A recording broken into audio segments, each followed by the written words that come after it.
Hello friends, ਸਤਿ ਸ਼੍ਰੀ ਅਕਾਲ। ਬਹੁਤ ਸਵਾਗਤ ਹੈ ਤੁਹਾਡੇ ਆਪਣੇ YouTube ਚੈਨਲ ਤੇ। ਇੱਕ ਵਾਰੀ ਫਿਰ ਆਪਾਂ ਤੁਹਾਡੇ ਸਾਹਮਣੇ ਇੱਕ ਨਵੀਂ ਵੀਡੀਓ ਲੈ ਕੇ ਹਾਜ਼ਰ ਹੋਏ ਹਾਂ, ਜਿਸ ਵਿੱਚ ਆਪਾਂ ਪੋਲੀਟੀਕਲ ਸਾਇੰਸ ਦੇ ਕੁਝ ਮਹੱਤਵਪੂਰਨ MCQ ਸੋਲਵ ਕਰਾਂਗੇ। ਸਟੂਡੈਂਟ, ਇਹ ਤੁਹਾਡੇ ਪੁਆਇੰਟ ਆਫ ਵਿਊ ਨਾਲ ਬਹੁਤ ਇੰਪੋਰਟੈਂਟ ਕੁਐਸਚਨਸ ਨੇ, ਕਿਉਂਕਿ ਇਹ ਸਿੱਧੇ ਤੁਹਾਡੇ ਪੁੱਛੇ ਜਾਂਦੇ ਹੈਗੇ। ਠੀਕ ਹੈ, ਇਹਦੇ ਵਿੱਚ ਆਪਾਂ ਕੋਈ ਸਮਝਣ ਵਾਲਾ ਕੁਛ ਨਹੀਂ ਹੁੰਦਾ, ਰੋਟ ਲਰਨਿੰਗ ਆ।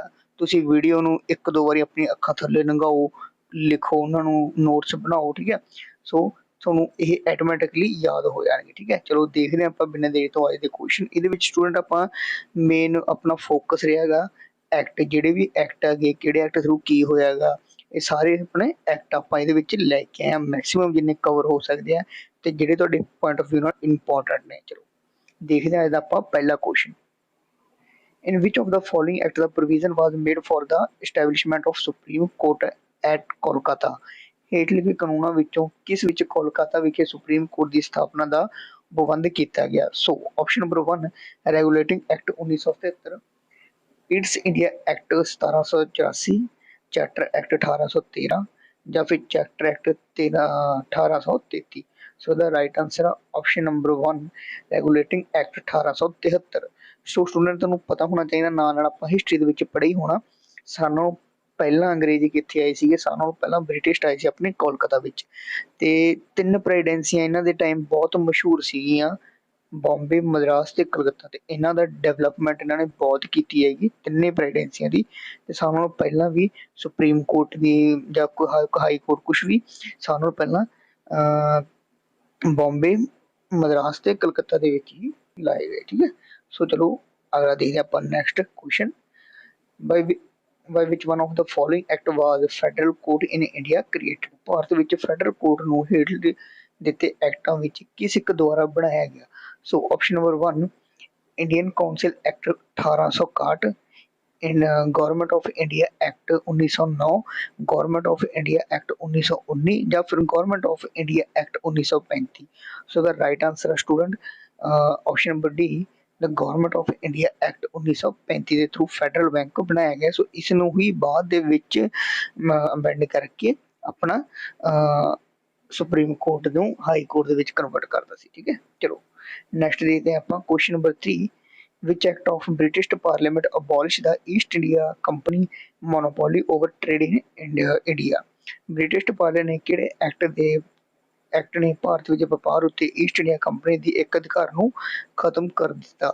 ਸੋ ਸਟੂਡੈਂਟ, ਜਦੋਂ ਆਪਣੇ ਇੰਡੀਆ ਦੇ ਵਿੱਚ ਬ੍ਰਿਟਿਸ਼ ਆਏ ਸੀ, ਅੰਗਰੇਜ਼ ਆਏ ਸੀਗੇ, ਸੋ ਉਹਨਾਂ ਦੇ ਬ੍ਰਿਟਿਸ਼ ਇੰਡੀਆ ਨੇ ਕੋਈ ਉਹਨਾਂ ਦੀ ਗੌਰਮੈਂਟ ਨਹੀਂ ਆਈ ਸੀ, ਬ੍ਰਿਟਿਸ਼ ਪਾਰਲੀਮੈਂਟ ਨਹੀਂ ਆਈ ਸੀ, ਕੁਛ ਇੱਕ ਕੰਪਨੀ ਆਈ ਸੀਗੀ, ਉਹ ਵੀ ਟ੍ਰੇਡ ਕਰਨ ਦੇ ਮਕਸਦ ਨਾਲ ਆਈ ਸੀ, ਪਰ ਬਾਅਦ 'ਚ ਉਹਨਾਂ ਨੇ ਰਾਜ ਕਰ ਲਿਆ। ਠੀਕ ਹੈ, ਸੋ ਪਾਰਲੀਮੈਂਟ ਜਿਹੜੀ ਬ੍ਰਿਟਿਸ਼ ਸਰਕਾਰ ਨੇ, ਕਹਿਣ ਦਾ ਭਾਵ ਕੁਐਸਚਨ ਦੇ ਵਿੱਚ ਇਹ ਹੈ, ਬ੍ਰਿਟਿਸ਼ ਸਰਕਾਰ ਨੇ ਕਦੋਂ ਇੰਡੀਆ ਦੇ ਵਿੱਚ ਆਪਣੀ ਮੋਨੋਪੋਲੀ ਬਣਾਈ? ਠੀਕ ਹੈ, ਕਦੋਂ? ਮਤਲਬ ਕਿ ਈਸਟ ਇੰਡੀਆ ਕੰਪਨੀ ਨੂੰ ਸਾਈਡ ਕਰਤਾ ਤੇ ਆਪ ਡਾਇਰੈਕਟ ਹੁਕਮ ਚਲਾਉਣ ਲੱਗ ਗਏ ਉੱਥੇ। ਸੋ ਇਹ ਕਿਹੜੇ ਐਕਟ ਦੇ ਥਰੂ ਹੋਇਆ? ਆਪਾਂ ਆਪਸ਼ਨ ਦੇ ਵਿੱਚ ਦੇਖਦੇ ਹਾਂ। ਆਪਸ਼ਨ ਨੰਬਰ 1 ਰੈਗੂਲੇਟਿੰਗ ਐਕਟ, ਜਾਂ ਫਿਰ ਪੀਟਸ ਇੰਡੀਆ ਐਕਟ, ਜਾਂ ਫਿਰ ਚਾਰਟਰ ਐਕਟ 1813, ਜਾਂ ਫਿਰ none of the above. So right answer ਆ option number C, charter act of 1813। Next question ਆਪਣੇ ਸਾਹਮਣੇ ਆਗਾ, by which of the following act legislative council of India receive the power to discuss the budget? ਹੇਠ ਲਿਖਿਆਂ ਵਿੱਚੋਂ ਕਿਸ act ਦੁਆਰਾ ਭਾਰਤ ਵਿੱਚ ਵਿਧਾਨ ਪਰਿਸ਼ਦ ਨੂੰ ਬਜਟ ਤੇ ਚਰਚਾ ਕਰਨ ਦੀ ਸ਼ਕਤੀ ਪ੍ਰਾਪਤ ਹੈ? ਜਿਹੜੇ ਲੈਜਿਸਲੇਟਿਵ ਕਾਉਂਸਿਲ ਦੇ ਮਿਨਿਸਟਰ ਹੁੰਦੇ ਹੈਗੇ, ਜੋ ਵੀ ਆਪਾਂ ਬਜਟ ਪਾਸ ਕਰਦੇ ਹੈਗੇ ਜਾਂ ਫਿਰ ਆਪਣਾ ਬਜਟ ਹੁੰਦਾ ਹੈਗਾ, ਆਪਾਂ ਡਿਸਕਸ ਕਰਦੇ ਹਾਂ ਕਿ ਆਉਣ ਵਾਲੇ ਟਾਈਮ ਦੇ ਵਿੱਚ ਫਾਈਨੈਂਸ਼ੀਅਲ ਈਅਰ ਦੇ ਵਿੱਚ ਕੀ ਕੁਛ ਕਰਨਾ, ਉਹਦੇ ਉੱਤੇ ਡਿਸਕਸ ਕਰਨ ਦਾ ਅਧਿਕਾਰ ਆ, ਉਹ ਕਿਹੜੇ ਐਕਟ ਦੇ ਥਰੂ ਹੈਗਾ? ਕੁਐਸਚਨ ਦੇ ਵਿੱਚ ਪੁੱਛਿਆ ਗਿਆ। So option number 1 is Indian council act 1861, Indian council act 1892, Indian council act 1909, Indian council act 1919। So the right answer option number B, Indian council act 1892। Next ਦੇਖਦੇ ਹਾਂ ਆਪਾਂ question number 5 the federal court of India was established in which of the following year? Bharat ਦੀ ਸੰਘੀ ਅਦਾਲਤ ਦੀ ਸਥਾਪਨਾ ਅਗਲੇ ਕਿਸ ਸਾਲਾਂ ਵਿੱਚ ਕੀਤੀ ਗਈ? ਸੋ ਫੈਡਰਲ ਬੈਂਕ ਦਾ ਜਿਹੜਾ ਐਕਟ ਸੀ ਉਹ ਕਦੋਂ ਆਇਆ ਸੀ? 1935। ਪਰ ਜਿਹੜਾ ਆਪਾਂ 1935 ਦੇ ਵਿੱਚ ਆਇਆ ਸੀ, ਪਰ ਐਸਟੈਬਲਿਸ਼ਮੈਂਟ ਕਦੋਂ ਹੋਈ ਸੀ? 1937। ਸੋ ਦਾ ਰਾਈਟ ਆਂਸਰ ਆ ਆਪਸ਼ਨ ਨੰਬਰ ਬੀ। ਨੈਕਸਟ ਆਪਾਂ ਦੇਖਦੇ ਹਾਂ question number 6 in the context of the Indian history the principle of ਡਾਇਚਰੀ ਰੈਫਰਸ ਟੂ ਭਾਰਤੀ ਇਤਿਹਾਸ ਦੇ ਸੰਦਰਭ ਵਿੱਚ ਡਾਇਕਰੀ ਦਾ ਸਿਧਾਂਤ ਕੀ ਹੈ? So option number 1, division of the central legislative into two houses, the introduction of double government, India and state government, या फिर having two sets of ruler, one in London and another in Delhi, the division of the subject relating of the provision into the two categories. So the right answer option number D, division of the subject to division of the subject relating of to the provision into two category. So next देखते हैं question number 7th, under which of the following act directly by introducing the central level, ਹੇਠ ਲਿਖਿਆਂ ਵਿੱਚੋਂ ਕਾਨੂੰਨਾਂ ਵਿੱਚੋਂ ਕਿਸ ਦੇ ਤਹਿਤ ਕੇਂਦਰੀ ਪੱਧਰ ਤੇ ਰਾਜਸ਼ਾਹੀ ਦੀ ਸ਼ੁਰੂਆਤ ਕੀਤੀ ਗਈ? ਸੋ ਆਪਸ਼ਨ ਨੰਬਰ 1 ਹੈਗਾ act of 1909, government of India act 1919, government of India act 1935, Indian independence act 1937. So the right answer option number C, government of India act 1935. Next question number 8, which of the following act set up the, ये छोटा question repeat हो गया student, sorry. Next आप देना question number 9th, the act of the 1909 was associated with, act 1909 किस नाल जुड़िया होया है? बहुत इंपॉर्टेंट एक्ट है, ठीक है, ये थोड़ी हिस्टरी के पॉइंट ऑफ व्यू नाल भी बहुत इंपॉर्टेंट है. सो ਇਹਦਾ ऑप्शन देखते हैं ਆਪਾਂ, इंट्रोडक्शन ऑफ सैपरेट इलेक्शन, या फिर डिसेंट्रलाइजेशन, या फिर डाइचरी, या फिर legislative council. So option number A is the right answer, introduction of separate election.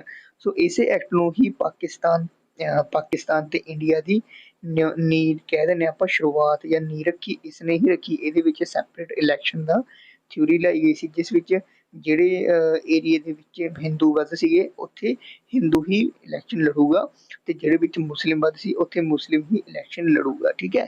ਸੋ ਇਸ ਐਕਟ ਨੂੰ ਹੀ 1909 ਐਕਟ ਨੂੰ ਹੀ ਇੰਡੀਆ ਤੇ ਪਾਕਿਸਤਾਨ ਦੀ ਨਿਉ ਰੱਖੀ ਇੰਡੀਆ ਦੇ ਵਿੱਚੋਂ, ਠੀਕ ਹੈ. ਨੈਕਸਟ ਦੇਖਦੇ ਹਾਂ ਆਪਾਂ question number 10th, which of the following act introduced the principle of constitutional autocracy, ਹੇਠ ਲਿਖਿਆਂ ਵਿੱਚੋਂ ਕਿਸ ਐਕਟ ਨੇ ਸੰਵਿਧਾਨਿਕ ਤਾਨਾਸ਼ਾਹੀ ਦਾ ਸਿਧਾਂਤ ਪੇਸ਼ ਕੀਤਾ? ਸੋ option number 1, the Indian Council Act 1909, the Government of India Act 1919, the Government of Indian Act 1935, the फिर Indian Independence Act 1947. So the right answer option number C, the Government of India Act 1935.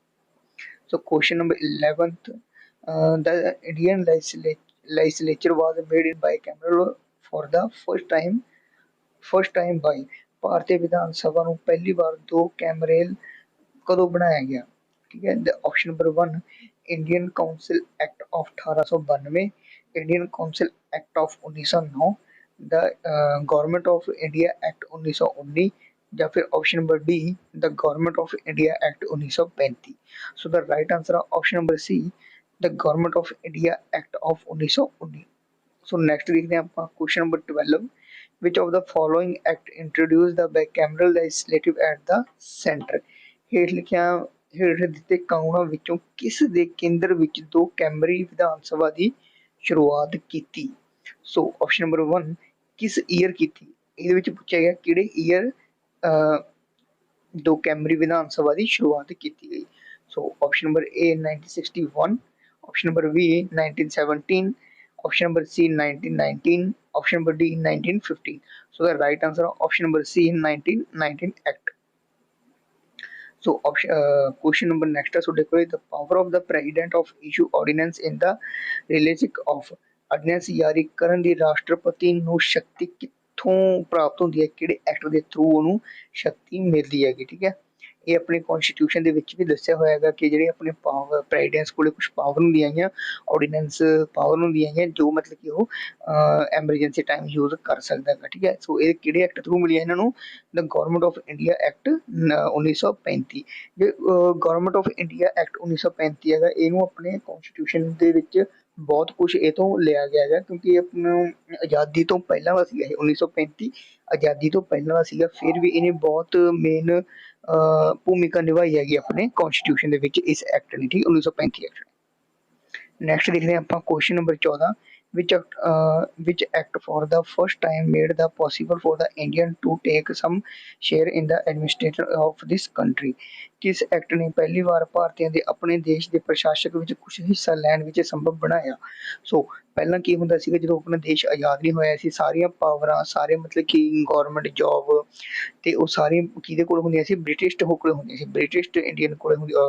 British government ਕੋਲ ਹੁੰਦੀਆਂ ਸੀ। So first time ਕਿਹੜਾ act ਹੈ ਜਿਹਦੇ ਵਿੱਚ Indian ਵੀ participate ਕਰ ਸਕਦੇ ਸੀਗੇ, ਇੰਡੀਆ ਵਾਸਤੇ ਵੀ ਰਿਜ਼ਰਵੇਸ਼ਨ ਰੱਖਿਆ, ਇੰਡੀਅਨ ਵਾਸਤੇ ਵੀ ਸੀਟਾਂ ਕ੍ਰੀਏਟ ਕੀਤੀਆਂ, ਉਹ ਕਿਹੜੇ ਐਕਟ ਦੇ ਵਿੱਚ ਹੋਇਆ ਸੀਗਾ। ਸੋ ਆਪਸ਼ਨ ਨੰਬਰ 1 ਹੈਗਾ ਆਪਣੇ ਕੋਲ charter act 1833, charter act 1853, the government of India act 1858 ਜਾਂ ਫਿਰ ਇੰਡੀਆ ਕਾਉਂਸਿਲ ਐਕਟ 1861। ਸੋ ਰਾਈਟ ਆਂਸਰ ਆਪਸ਼ਨ ਨੰਬਰ 1 ਜਾਂ ਚਾਰਟਰ ਐਕਟ 1833। ਨੈਕਸਟ ਦੇਖਦੇ ਹਾਂ ਆਪਾਂ question number 15, the distribution of power between center and the state as in the constitution of India based which of the following plans। Bharat ਦੇ ਸੰਵਿਧਾਨ ਅਨੁਸਾਰ ਕੇਂਦਰ ਅਤੇ ਰਾਜਾਂ ਵਿਚਕਾਰ ਸ਼ਕਤੀ ਦੀ ਵੰਡ ਹੇਠਲੀਆਂ ਯੋਜਨਾਵਾਂ ਵਿੱਚੋਂ ਕਿਸ ਦੇ ਆਧਾਰ ਤੇ ਕੀਤੀ ਗਈ।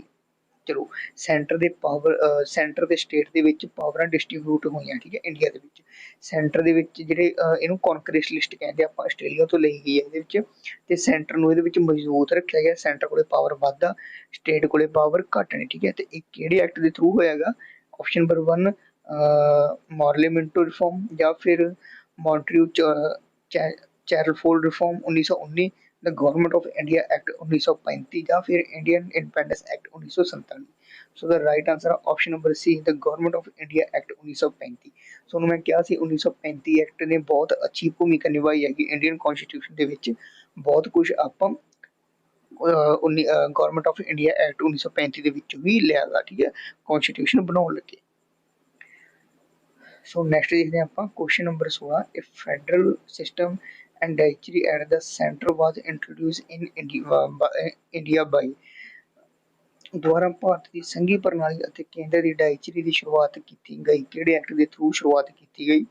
ਦਾ ਫਸਟ ਆਪਸ਼ਨ ਆਪਣੇ ਕੋਲੇ the act of 1909, the act of 1919, the act of 1935, the none of the above. The none of the above Indian politics and governance 5 Indian politics and.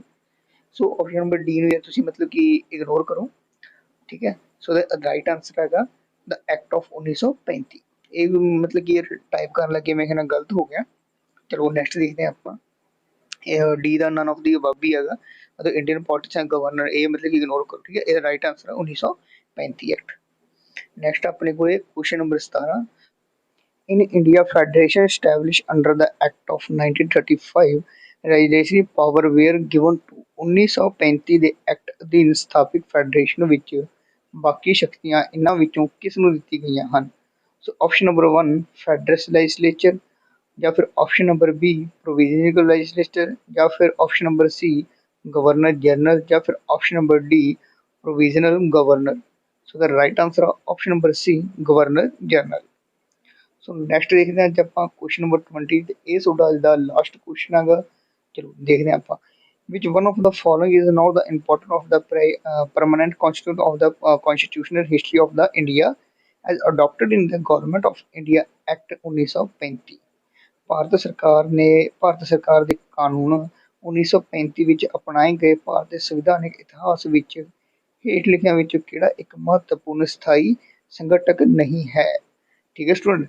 So question ਦੇ ਵਿੱਚ ਕੀ ਪੁੱਛਿਆ ਗਿਆ ਹੈਗਾ, ਭਾਰਤ ਸਰਕਾਰ ਦੇ ਕਾਨੂੰਨ 1935 ਵਿੱਚ ਅਪਣਾਏ ਗਏ ਭਾਰਤ ਅਤੇ ਸੰਵਿਧਾਨਿਕ ਇਤਿਹਾਸ ਵਿੱਚ, ਠੀਕ ਹੈ, ਜੋ 1935 ਵਿੱਚ ਅਪਣਾਇਆ ਗਿਆ 1935 ਐਕਟ ਹੈ ਕਾਨੂੰਨ, ਉਹਦੇ ਵਿੱਚ ਜਿਹੜੇ ਆਪਣੇ ਅਡੋਪਟ ਕੀਤੇ, ਜਿਹੜੀ ਚੀਜ਼ਾਂ ਆਪਾਂ ਲਾਗੂ ਕੀਤੀਆਂ, ਇਹਨਾਂ ਦੇ ਵਿੱਚੋਂ ਕਿਹੜੀ ਚੀਜ਼ ਨਹੀਂ ਹੈਗੀ, ਕੁਐਸਚਨ ਵਿੱਚ ਪੁੱਛੀ ਗਈ ਆ, ਠੀਕ ਹੈ। ਸੋ the right answer option number 1, ਇਹ ਰਿਟਨ ਕੌਨਸਟੀਟਿਊਸ਼ਨ ਫॉर द ਕੰਟਰੀ।